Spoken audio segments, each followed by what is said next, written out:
I'm going to give you $5, and we're going to work together to turn that into $100. Now, how does that sound?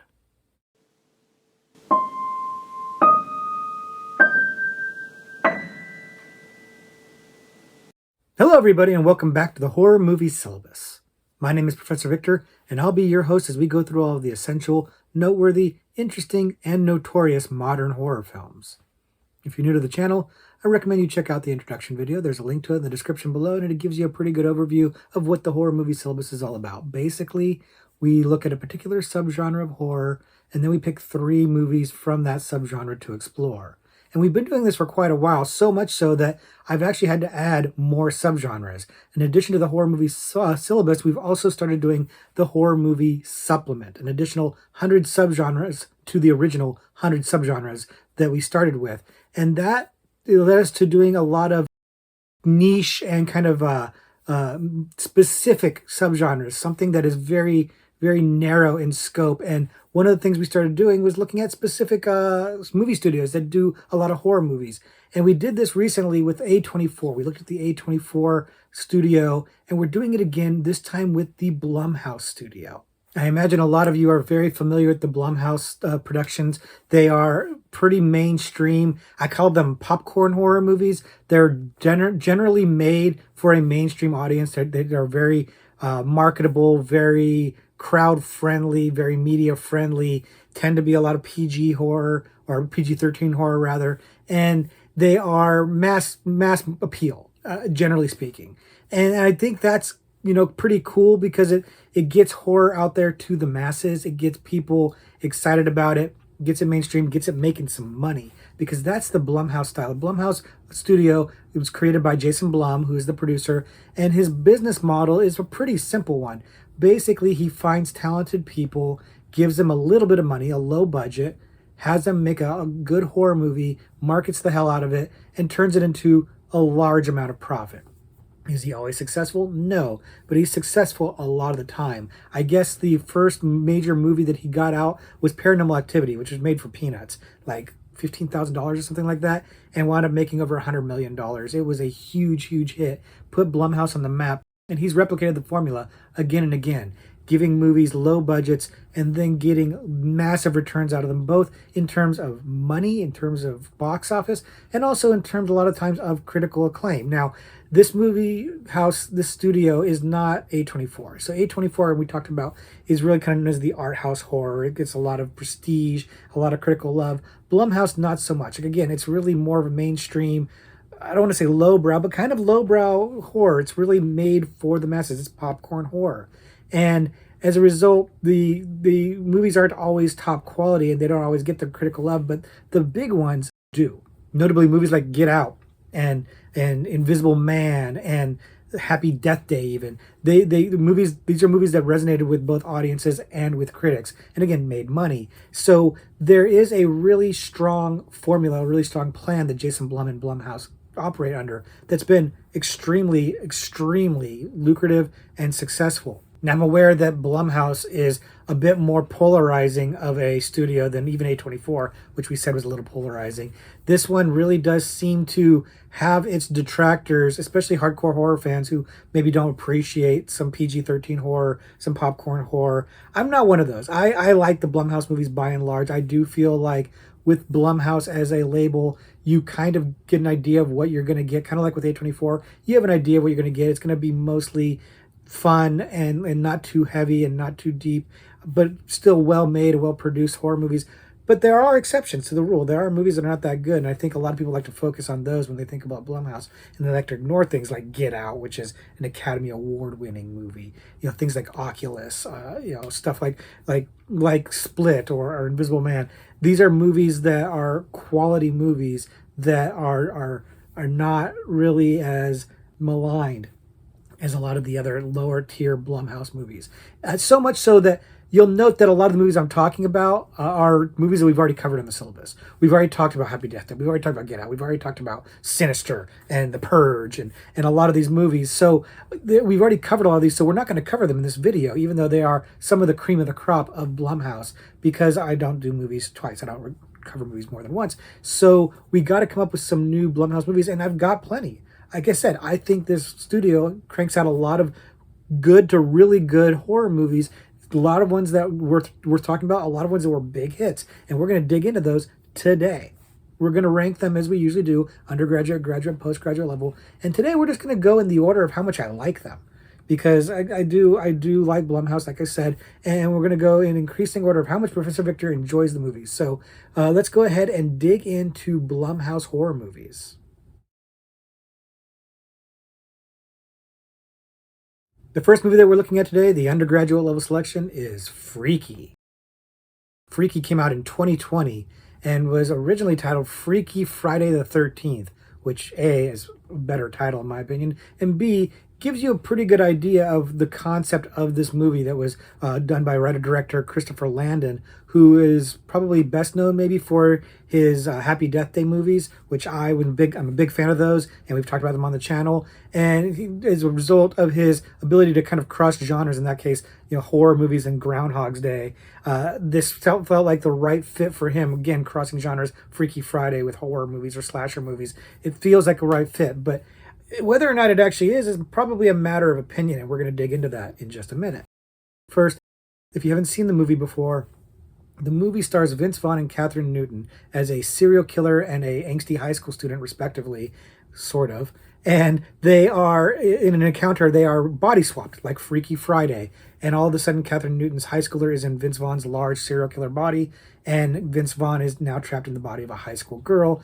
And they each have to kind of navigate their newfound roles as they try to sort out this body swap, and for the killer to try to avoid detection, and for the high school girl to get her body back. And of course, hijinks abound, because that's what this movie's about. It's about the hijinks. In this case, we're talking about actual hijinks. These are actual hijinks, because this movie is arguably more horror comedy, or really more comedy than horror, if I'm being honest with you. It may be obvious from Vince Vaughn's casting, although he has done some serious roles, and we've talked about him even in Psycho and stuff like this. So he's tried to play it straight before, but he is more famous and well known for his comedy roles.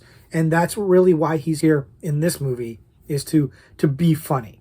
Now, I'm assuming most of you are familiar with the Freaky Friday trope of two people swapping bodies, and all the hilarity that ensues of watching two different people stuck in different bodies, and also two different actors playing a different kind of person.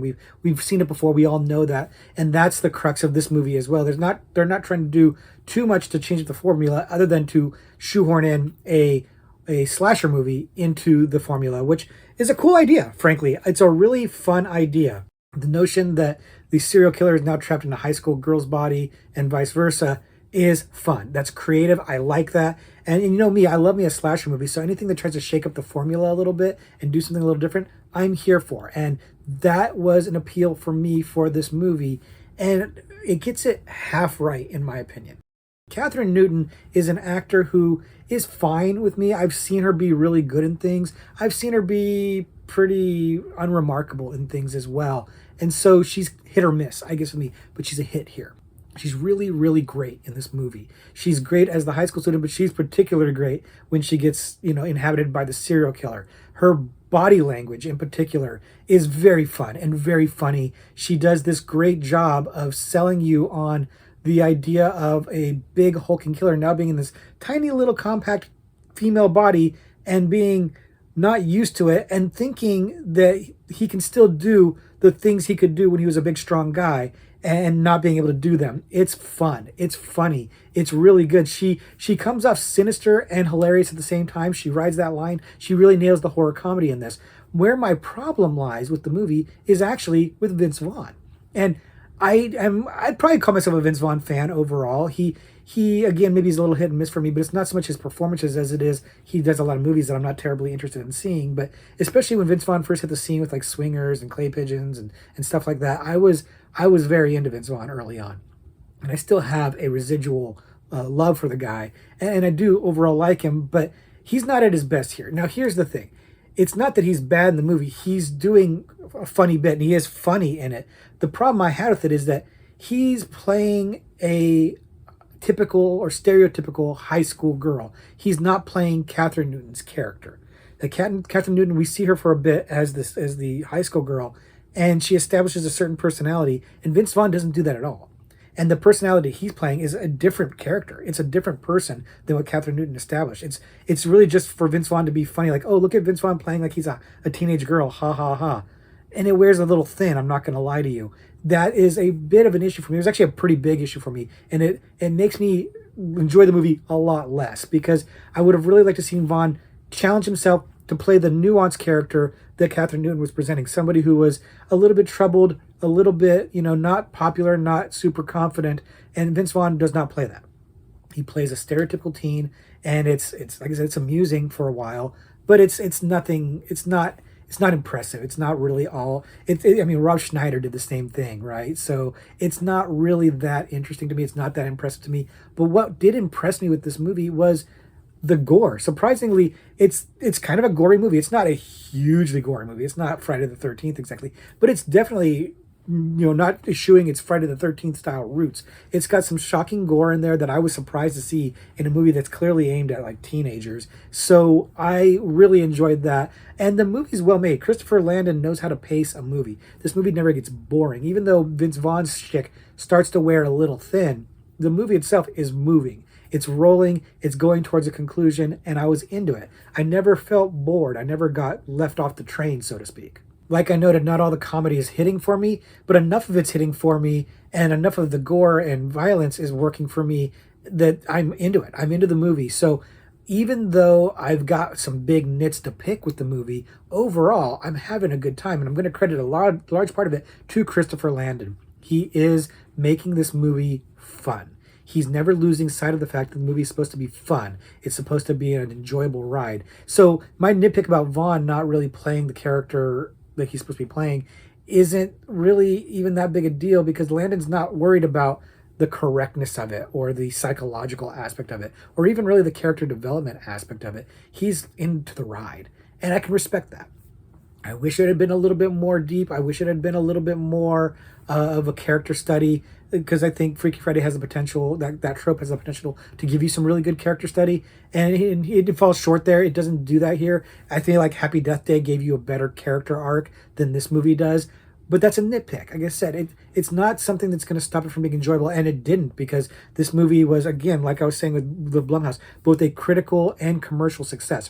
Critics loved this movie. It was a lot of fun. It had a lot of positive buzz, and audiences loved this movie. It was a hit. It was a hit, and even though the pandemic was coming out, it really got eyeballs on it, and people really enjoyed it. It's the kind of movie that appealed to people who don't even necessarily like slasher movies because of the Freaky Friday trope. And again, that's the Blumhouse motif, right? That's their thing. Popcorn horror, the kind of thing that you can get people into seats that maybe wouldn't even necessarily go to see a horror movie or say they don't like horror movies. They come and see a Blumhouse movie, which is one of the things I really like about Blumhouse, making horror more accessible to the masses, getting it out there, getting money into it, making it a viable thing to make. Anything that's good for horror as a business is good for all of us as fans because we get more movies. And so I'm pro Blumhouse and I'm pro Freaky, even though, again, not my favorite movie. It's again, mostly Vaughn. Catherine Newton is worth watching alone. Some of the humor falls flat, but definitely worth your time if you haven't seen it. But I'm guessing a lot of you have because, again, it's pretty popular. If you've seen it, let me know what you think. Do you agree that it's maybe not perfect, but still a lot of fun? Do you have any bigger problems than I had with it? Do you think I'm wrong? You think it's just amazing? Let us know in the comments below. But if you haven't seen it, check it out and then come back and let me know what you think. The next movie that we're talking about, the graduate level selection, is Megan. Megan came out in 2022 and was a pretty big hit, both commercially and in terms of buzzworthiness. And this is like the movie that I saw a little bit later because that buzz was so big and people were losing their minds over it so much that I was just like, there's no way I'm going to enjoy this because people are pumping it up and hyping it up way too much. It's not going to be nearly as good as people say it is. And honestly, it did win me over. And we're going to explain why in just a minute. First, if you haven't seen it, the movie is about a little girl whose parents get killed in a car accident, and she has to go and live with her aunt, who is a toy maker. She makes very technologically advanced toys, and she's working on an AI-powered doll that can interact with children, and she uses her niece as kind of a test subject to train this doll's AI and get it to work so that she can get the big promotion and the big accolades at work and get it launched out. But of course, it's AI, and we all know how evil that is these days. So It's going to go awry and the hijinks are going to abound, of course. And they do. And this movie, like I said, it won me over. I really kind of went in arms crossed because everybody loved this movie. And mind you, this a couple of years ago, this is when the AI stuff was just starting to come into the forefront as being like a big like touchstone hot button issue. And so maybe this movie's slightly ahead of its time in that, but it really works. It really works in a way that the Child's Play remake, which kind of had the same idea about an AI-driven doll that goes homicidal, didn't really work. This is the movie that Child's Play remake wishes it was, and that's not my statement. That's something I've read, and I agree with it wholeheartedly. The movie wishes it was as good as Megan, and that's the funny thing. Like I said, I went in arms crossed, and this movie is good. And I think part of why it's good is that it really focused on the characters. It really wanted to give you a well-rounded idea of who these people are. The aunt who's a workaholic, and the little girl who is kind of lost and meandering without her parents and going through a really traumatic time, and the relationship between the two of them and how it does and does not work. And they nailed this in part because of the casting. Now, Allison Williams is playing the aunt. We talked about her in Get Out. We've talked about her in The Perfection. She does horror well. Now, I got to admit, she kind of seems like she has kind of a one role that she plays for somebody who's a little bit slightly cold or something like that, but she does it well. The horror performances I've seen her give are excellent, and she is very good here as well. And then the little girl is being played by Violet McGraw, who I'm most familiar with from Haunting of Hill House, where she played the youngest daughter. She was great in that, and she's great here. It's so important when you have child actors to really nail the performance there, and she nails it. And it's to me, the key of why this movie works. The Megan doll is great. Like they have, sometimes it's a puppet, sometimes it's an actor, and it moves really well, and it's suitably creepy and interesting and neat. And I'm sure for a lot of people that was the highlight of the movie, but for me, it was this relationship between aunt and niece and how Megan comes in and changes that dynamic. That was what was really working for me. The movie is surprisingly dark for such a mainstream hit movie, and it was again a mainstream hit, critically acclaimed, huge money hit, huge box office for this movie. And again, when I think about the stuff that this movie tackles, some of the violence in it, especially some of the violence that happens to kids, it's really shocking that it was able to do that and still be such a mainstream hit. And I'm glad.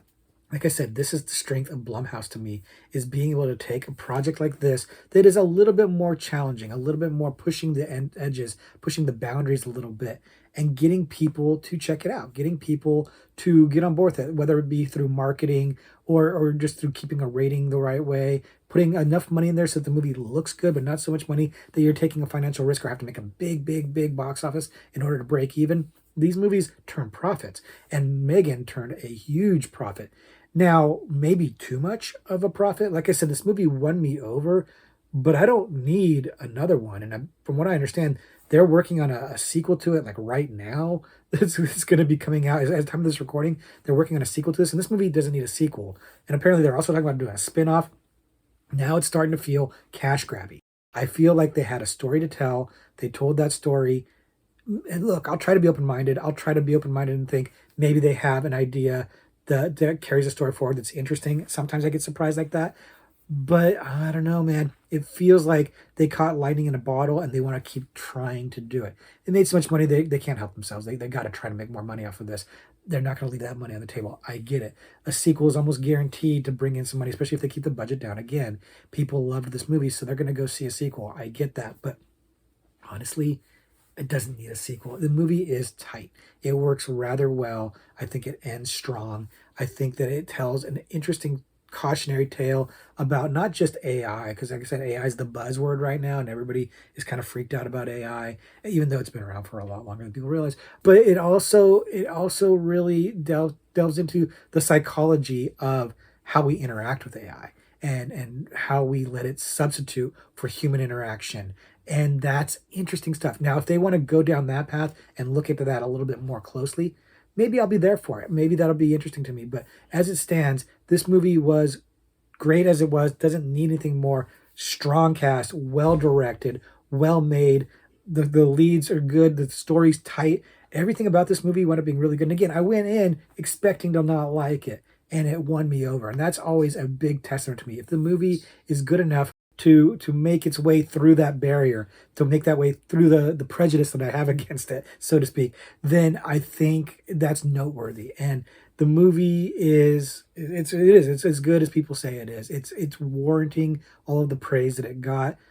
But again, talk to me after we see some sequels, because I do feel like sometimes sequels diminish the original. We'll see how that goes. But Megan, you guys saw it, right? Everybody saw this movie. I was late to the party, and I think that I was like the last person to see it. But you guys have seen this movie, so let me know what you think of it too. Do you feel like it's overrated? Do you feel like you want a sequel for it? Let me know in the comments below, because Megan is one that surprised me, frankly, and hopefully it surprised you too.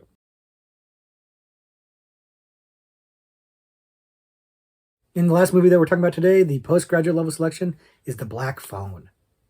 The Black Phone came out in 2021 and comes from director Scott Derrickson and writer C. Robert Cargill, who are the pair that brought us Sinister, another Blumhouse movie, a really good one that we've talked about already on the syllabus.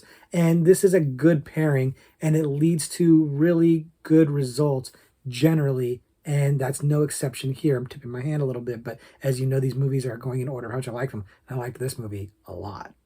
If you haven't seen this before, the movie is set in suburbia in the 1970s and is about a community who's being ravaged by this guy who kidnaps children. He's called the Grabber, and there's kids going missing, and our main protagonist eventually does get kidnapped by the Grabber, and he's got a clairvoyant sister who has dreams where she can see things, and she's trying to figure out how to help save him.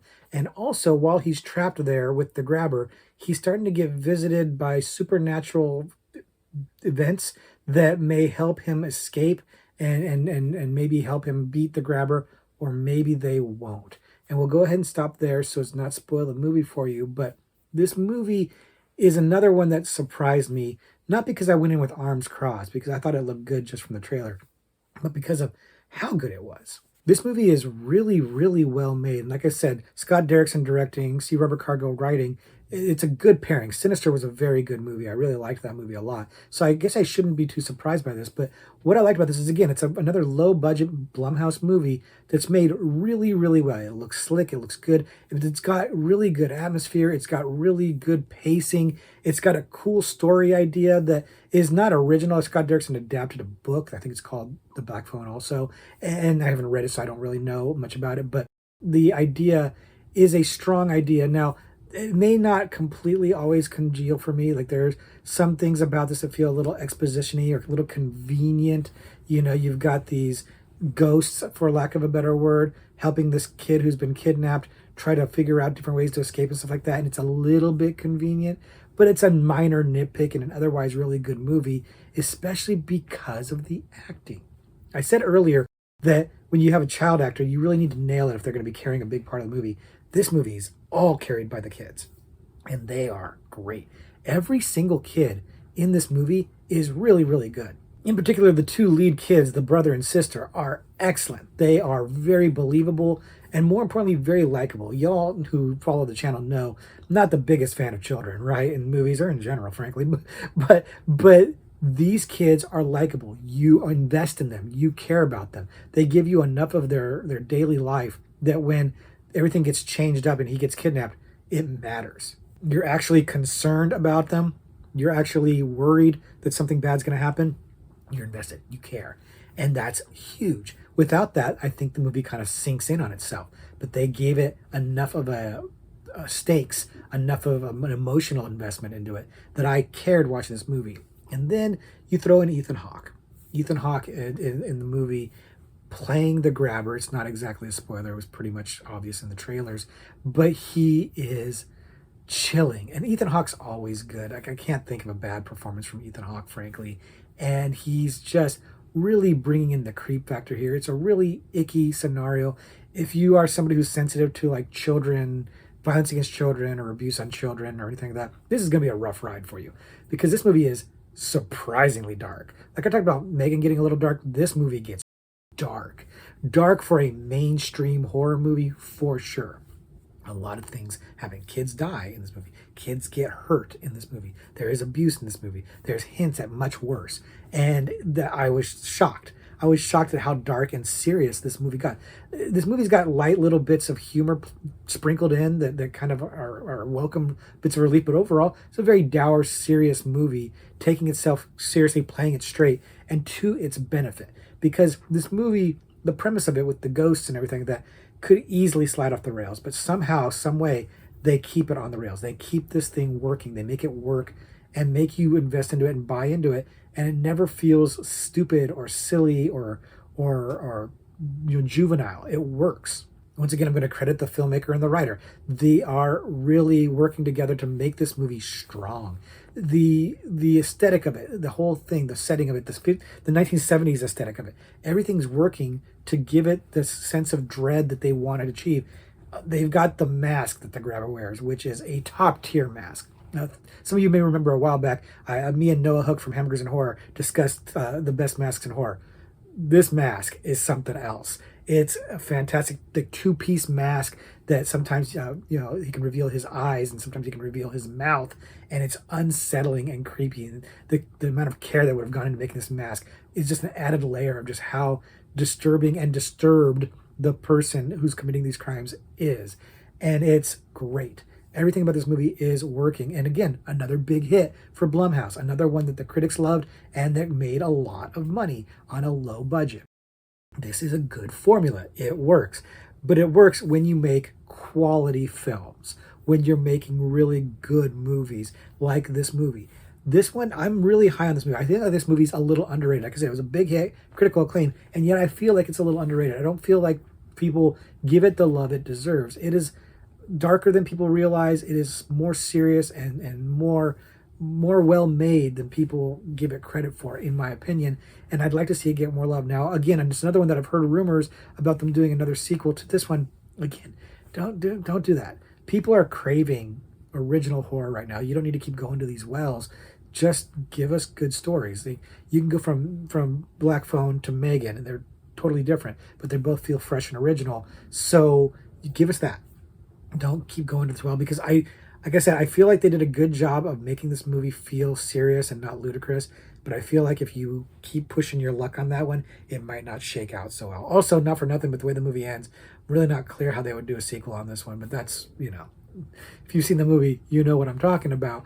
This one, I really, really like. This is one that I'm giving high praise to. And again, I'm guessing a lot of you seen it. Popcorn horror, a lot of people see these movies. They're pretty mainstream. So if you've seen it, let me know if I'm being too effusive this time.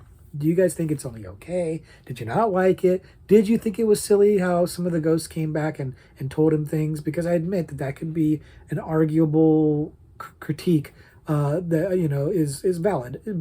But I still had a really good time with this. I really, really enjoyed it. So let me know if you'd enjoyed it too. And of course, if you haven't seen it, I would recommend going and seeing it right away. And then let me know what you think of it, because this one really hits the mark. So that's going to do it for our exploration into Blumhouse horror movies. But of course, I've got some extra credit movies to talk about. But this time, we're not really talking about extra credit recommendations, more like extra credit guilty pleasures.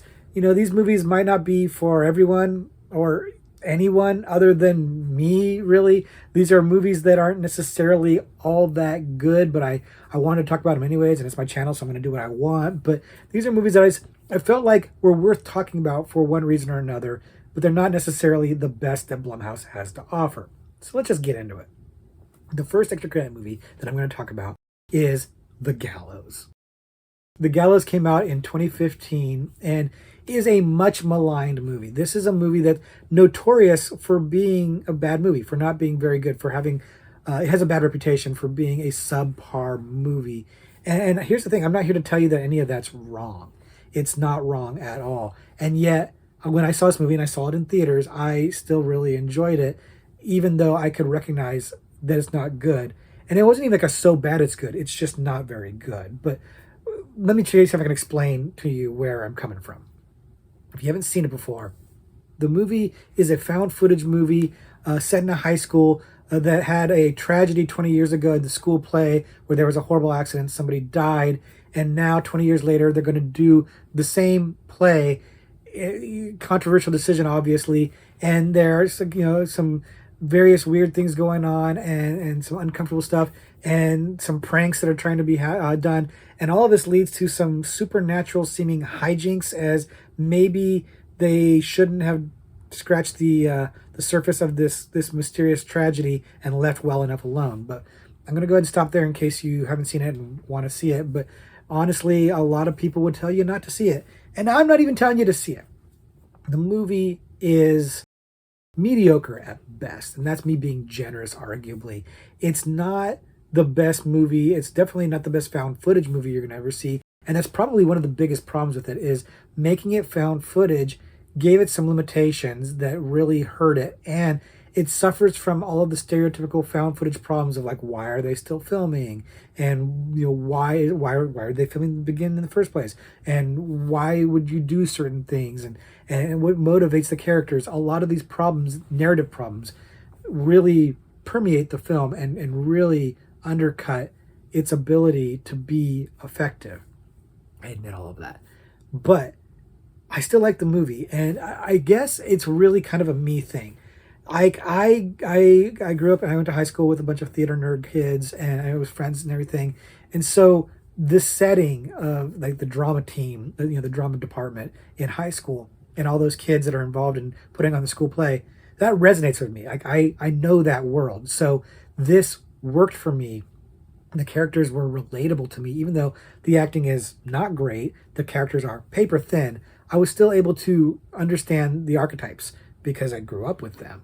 And I do think that the concept is fairly strong. This idea of this accident that happens that kind of causes this disturbance. I don't want to get too into it because I don't want to spoil things too much. But there's aspect of things that it's kind of supernatural, and the idea that it stems from this event is interesting, and the mystery that's unfolding around that is all interesting. The payoff's not there, I admit that, but the setup is strong, and it does actually manage some pretty good scenes. There are some found footage style scenes that actually work fairly well in the movie, some of which were in the trailer. There was that one shot in the trailer that everybody knows about, the person get dragged, which is kind of, again, a found footage trope thing, but it was done well. It was executed well. There's some good scares in the movie, but not enough, and the pacing's off. There's a lot wrong with this movie. Like I said, the acting is not particularly strong. The directing is not particularly strong. The script is not particularly strong. There's a lot to dislike. Why am I even talking about this movie? Because for some reason, I still enjoyed it. Now, let me be clear. I enjoyed it, but I knew it was bad, and they did make inexplicably a sequel to this. So enough people apparently saw this and didn't hate it for them to decide to make a sequel to this. I haven't even seen the sequel because I know better. I know that it's not going to be good because the first one wasn't good. I actually kind of enjoy the first one. Let's just leave it alone. You know what I mean? Like, I've been saying that the whole video. Let's not keep going back to the well. So I haven't even seen the sequel. Let me know if you've seen the sequel. Let me know if it's worth seeing, and maybe I'll check it out. But the movie, the original movie, it's a very niche appeal. I think if there are people out there that enjoyed the movie, let me know. Come out and tell me, because I know the vast majority of you think it's terrible. I do think that the reputation it has is a little overblown. I don't think it deserves as much hate as it gets. It's just kind of there. It's not an offensive movie. It's not particularly a disappointing movie because I don't think there's a lot of high expectations going into it. So I don't see why people would get too worked up about it. It's just kind of there, but it worked for me. I don't know. I've watched it more than once. I think it's perfectly fine as a watch. I acknowledge the shortcomings of it, but I still have a decent enough time with it. But I wanted to talk about it because people dislike it so much, and I don't. I thought it'd be kind of fun and / funny to bring it up and talk to you about it. So again, if you do like it, also come out into the light, come out of the closet, and let us know. We can commiserate together. But if you haven't seen it, I can't recommend it. And the next extra credit movie I'm going to mention is The Lazarus Effect. The Lazarus Effect also came out in 2015 and also is another maligned movie that people don't like, that gets a lot of a bad rap and people really kind of dislike, that I actually like. I actually enjoyed this movie quite a bit. I saw this one in the theaters as well, and I liked this one quite a bit, even though I admit that the critiques of it, again, are valid. Now, if you haven't seen it before, the movie is about a group of scientists who are working on a serum, a cure, that inadvertently winds up being potentially able to raise the dead, which is not what they were intending to do exactly, but it is a interesting side effect that they are starting to explore. Now, of course, when they start to study this, things start to happen, and there's an accident, and one of them gets injured and dies, and there is some pressure to maybe use the serum to resurrect this person. And of course, once that happens, you know that hijinks are going to abound because, frankly, this movie is throwing a lot of tropes at you, and you're not going to be too surprised by it, and that's fine for me. I didn't care that the movie got a little rote. That does seem to be the big critique of the movie, is that it turns rote. It has a strong premise that eventually just becomes kind of a generic horror movie of stuff, tropes that you've seen before. True. Very true. I can't argue with that. But the movie still works for me, because of that strong premise. Apparently I really like weaving science and like paranormal stuff together. That seems to work for me because there's a lot of movies like that that I tend to like. Looking at The First Omen recently came out, kind of did that. So I like this concept, and I thought that this one was an interesting idea. The ramifications of stumbling across like a cure for death, and what that would mean, not just philosophically, but also, and from a safety perspective as well, but also from like a commercial perspective. And like there's this whole subplot about their funding and stuff like that that for me worked really well. I was very interested in this. It's the premise strong for me, but it really is the cast that bring this home for me.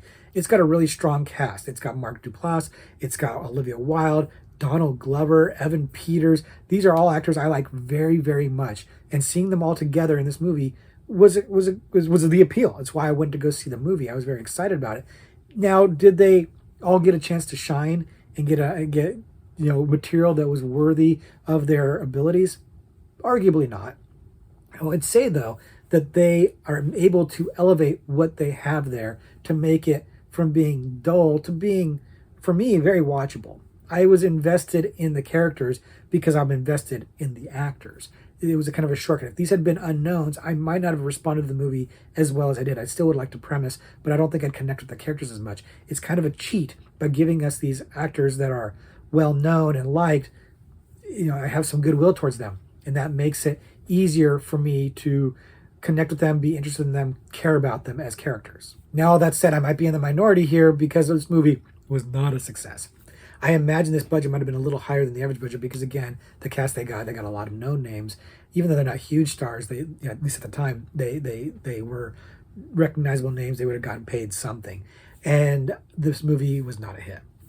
Critics didn't like it. Fans didn't like it. It bombed. It bombed pretty badly, and then kind of was like forgotten about. And that's a little bit of why I brought it up here, is because I feel like this movie doesn't actually even get the hate that The Gallows has. It is not liked, but people have just kind of forgotten about this one. It's kind of meh to people. And again, I think it's meh because they feel like it just kind of goes through the paces. It just gives you the stuff that you're normally used to seeing in other movies. And again, I can't actually dispute that. And I'm not disputing that. I'm just saying this movie worked for me. It worked because of a strong cast, and it worked because of the premise that, while it didn't totally pay off, the kind of stereotypical horror shenanigans that wound up ensuing were fine with me. I still had a good time watching it. I still had fun watching this movie, seeing where it was going to go, even if it was somewhat predictable. I didn't have a bad time at all. I enjoyed this movie. Is it one of the best movies? No. It's not even one of the best Blumhouse movies, frankly. But I do think it deserves a little bit better than it got. I do think that it's a little unfairly maligned. I think people are harder on it for being basic rather than it being, offensive or problematic or even just not living up to expectations. Like I said, it's got a strong premise, and maybe people felt cheated that the premise didn't pay off so well. I guess that'd be fair. But I don't know. I feel like, again, people overreact to how poor this one was or whatever. I like it. I'm a little bit less discerning than some of y'all, I guess, maybe. So once again, let me know. Am I wrong? Do you think this movie's just garbage and hate it? If you do, that's fine. Let us know. Let us know. But if you do like this one also, come out and support me, because I feel like I'm on an island on this one. I think me and Olivia Wilde are the only fans of this movie, frankly. So let me know in the comments. Did you like this movie? And the last extra credit movie I'm going to talk about is Lords of Salem. The Lords of Salem came out in 2015 and is directed by Rob Zombie. So right off the bat, polarizing. Rob Zombie's got his fans, people who love him, and Rob Zombie's got his opposite of fans, enemies, I don't know, people who dislike Rob Zombie. He can do no right. And so right off the bat, you've got a polarizing movie. This one, I do think, might be one of his best. And I'm not a Rob Zombie hater, so there's that. So yeah, let me just get into this. you haven't seen it before. The movie stars Sherry Moon Zombie, of course, as a disc jockey in Salem, Massachusetts, who has a radio show, and she runs across this record that gets sent to the studio, the station that has this music on it from a band called the Lords of Salem, and it invokes visions of these ancient witches from the witch trial times, these Satan worshipping witches who have put a curse on the town, and it has a strange effect on her and other women in the town. And she starts having weird things happen to her, and people in her life start acting in weird ways, and eventually hijinks abound. I'm going to leave it there so as not spoil it too much. But this one I like a lot. And this one maybe is less maligned than the other two movies that I just talked about. This one does seem to have its fans. This one does seem to have a little bit better of a reputation. It's, again, not universally loved or anything like that, but it does seem like there's people who like this one better than the other movies I just talked about.